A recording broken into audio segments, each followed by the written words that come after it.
आर्णी येथील बस स्थानकात आज संध्याकाळी एक मोठी दुर्घटना टळली आहे। अचानक ब्रेक फेल झाल्यानं पुसद आगाराची एसटी बस थेट बस स्थानक परिसरात घुसली। सुदैवानं या घटनेत कोणतीही जीवितहानी झाली नाही, मात्र प्रवासी व नागरिकांमध्ये भीतीचे वातावरण निर्माण झाले। प्रत्यक्षदर्शींनी दिलेल्या माहितीनुसार बस स्थानकात प्रवेश करत असताना चालकानं ब्रेक दाबले असता ते रिकामी ठरले।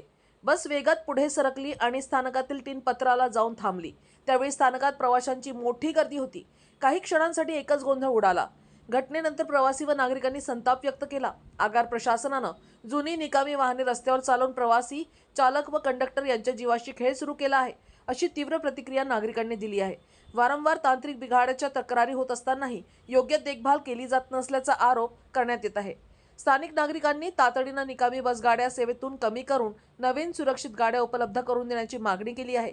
अन्यथा भविष्यात मोठी दुर्घटना घडू शकते अशी भीती व्यक्त करण्यात येत आहे। दरम्यान संबंधित अधिकाऱ्यांकडून घटनेची चौकशी सुरू असल्याची माहिती दिली। प्रशासनाने तातडीने ठोस उपाययोजना कराव्यात अशी सर्वसामान्यांची मागणी आहे। आम्ही इथे उभे होतो, गाडीचे